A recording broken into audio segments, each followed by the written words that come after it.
রাজবাড়ি জামাই এখানে যিনি ছিলেন তিনি ছিলেন রাজা, সে রাজার নাম হচ্ছে শীতাংশু কুমার আচার্য রায়বাহাদুর। উনি কি কানসাট রাজবাড়ির রাজা ছিলেন? কানসাট রাজবাড়ির রাজা ছিলেন। আচ্ছা আচ্ছা। এবং দীঘাপতিয়া নাটোর গণভবনের সে জামাই। আচ্ছা, কেদার বাবুর বাড়ি বলে এটা? না, এটা কেদার বাবুর বাড়ি না, কেদার বাবুর বাড়ি ওদিকে। আর এটা কানসাট রাজবাড়ি? কানসাট রাজবাড়ি, এটা রাজবাড়ি, জমিদার বাড়ি না। না। দস্যু সর্দার পণ্ডিতের অত্যাচার থেকে বাঁচার জন্য বগুড়ার করই ঝাঁকুইর গ্রামের জমিদার সূর্যকান্ত, শশীকান্ত ও শীতাংশুকান্ত পালিয়ে জমিদারি শুরু করেন। তার কারণে তারা সেখান থেকে বাধ্য হয়ে ময়মনসিংহের মুক্তাগাছায় এসে বসতি স্থাপন করেন।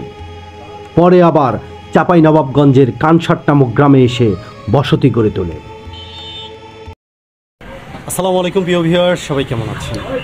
এখন আমি অবস্থান করছি ঐতিহ্যবাহী চাঁপাইনবাবগঞ্জ জেলার কানসাট জমিদার বাড়ির একদম প্রবেশদ্বারে। দেখতে পাচ্ছেন আমার পেছনে যেই গেটটি আছে, এটাই হলো সেই প্রবেশদ্বার। এবং এখানে দুইটা ফলক আছে, নাম ফলক আছে, এবং একটাতে ময়মনসিংহ এবং আরেকটাতে মালদা, কানসাট মালদা লেখা। এটা সম্পর্কে বিস্তারিত এবং রাজবাড়ি সম্পর্কে বিস্তারিত আমরা ভেতরের অংশে যে আপনাদেরকে দেখাবো এবং এর ইতিহাস বর্ণনা করার চেষ্টা করবো। আর হ্যাঁ, আরেকটা তথ্য আপনাদেরকে দিয়ে রাখছি, অনেকেই কিন্তু এই কেদারবাবু জমিদার বাড়িটি কানসাট জমিদার বাড়ি হিসেবে বলে ভুল করে থাকেন। কানসাট জমিদার বাড়ি একটি, কেদারবাবুর জমিদার বাড়ি আরেকটি। এ পর্যায়ে আমরা আছি কানসাট জমিদার বাড়িতে। তো চলুন কথা না বাড়িয়ে আমরা আস্তে আস্তে ভেতরের দিকে চলে যাই। কানসাট জমিদার বাড়ি বাংলাদেশের চাঁপাইনবাবগঞ্জের শিবগঞ্জ উপজেলার একটি ঐতিহাসিক নিদর্শন। এটি স্থানীয়ভাবে রাজবাড়ি নামে পরিচিত। এটি বাংলাদেশের প্রত্নতত্ত্ব অধিদপ্তরের তালিকাভুক্ত একটি প্রত্নতাত্ত্বিক স্থাপনা। কানসাটের জমিদার বাড়ি রাজশাহী বিভাগের অন্তর্ভুক্ত চাঁপাইনবাবগঞ্জ জেলার শিবগঞ্জ উপজেলায় অবস্থিত। কানসাট জমিদার বাড়ির বংশের আদিপুরুষরা পূর্বে বগুড়ার করই ঝাঁকুর গ্রামে বসবাস করতেন। তখন সেখানে তাদের উপর দস্যু সর্দার পণ্ডিত অত্যাচার শুরু করে দেয়। তার কারণে তারা সেখান থেকে বাধ্য হয়ে ময়মনসিংহের মুক্তাগাছায় এসে বসতি স্থাপন করেন। পরে আবার চাঁপাইনবাবগঞ্জের কানসাট নামক গ্রামে এসে বসতি গড়ে তোলেন।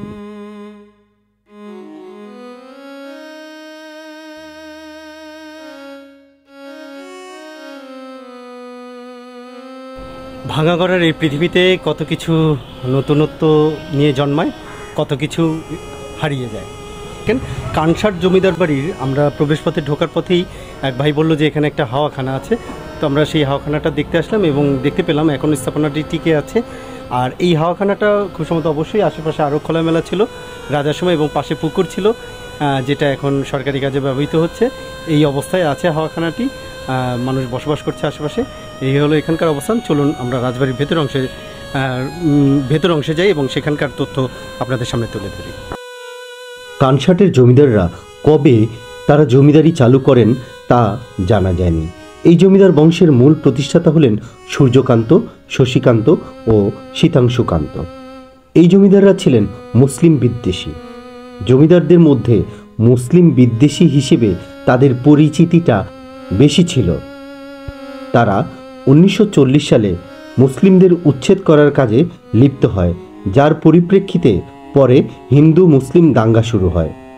পরে শ্যামপুর চৌধুরী বাড়ির নেতৃত্বে বাজিতপুর গ্রামের 12টি ইউনিয়নের মুসলমানরা একসাথে এর তীব্র প্রতিবাদ জানায় এবং জমিদার বাড়ির বিরুদ্ধে একটি মামলা করেন। তার ফলে কানসাটের জমিদার শীতাংশুবাবু মুসলিম সম্প্রদায়ের কাছে ক্ষমা চান। এভাবে এই জমিদারদের ইতিহাস মানুষের মনে গেঁথে আছে আজও।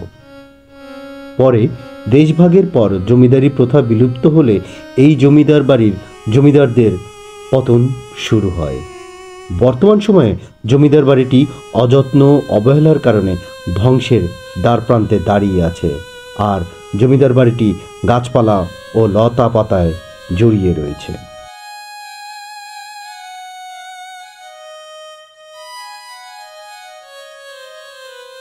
আমি বিজন কুমার রায়, কানসাট বাজার, শিবগঞ্জ, চাঁপাইনবাবগঞ্জ।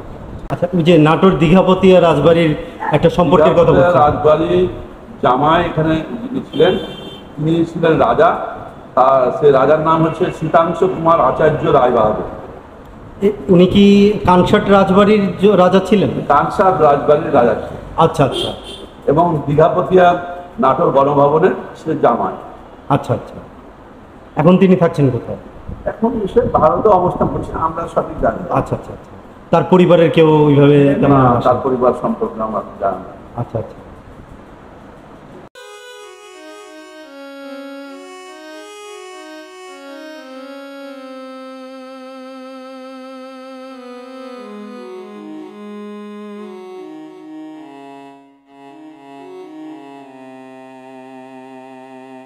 আবেদন সকল এই রাজবাড়িটা সংস্কার চাই, প্লাস ঐতিহ্যবাহী পুরাতন এসিল্যান্ড অফিস ছিল, যেহেতু সরকার ভাগ করে দিক, অথবা আবার পুনরায় এসিল্যান্ড অফিসটা দিক।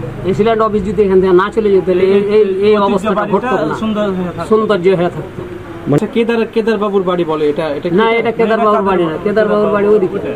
আর এটা কানসাট কানসাট রাজবাড়ি, এটা রাজবাড়ি, জমিদার বাড়ি না। না,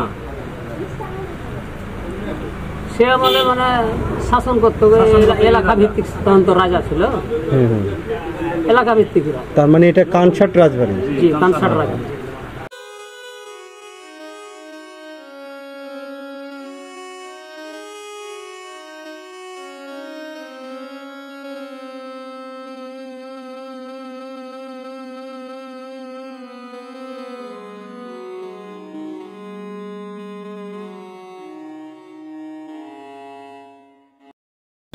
আসসালামু আলাইকুম ভিউয়ার্স, আমি এই পর্যায়ে আছি কানসাট জমিদার বাড়ি একদম ঠিক সামনে।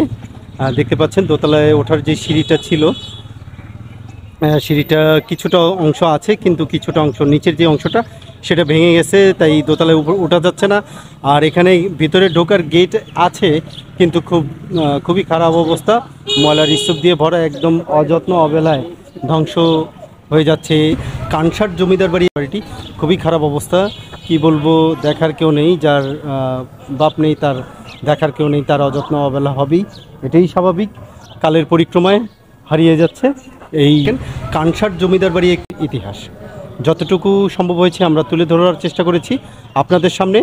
তো এই ছিল আজকের পর্বে কানসাট জমিদার বাড়ির ভিডিওতে। তো আজকের ভিডিওটি এখানেই শেষ করছি। সবাই ভালো থাকুন, সুস্থ থাকুন, আবার দেখা হবে নতুন কোনো পর্ব নিয়ে। আসসালামু আলাইকুম।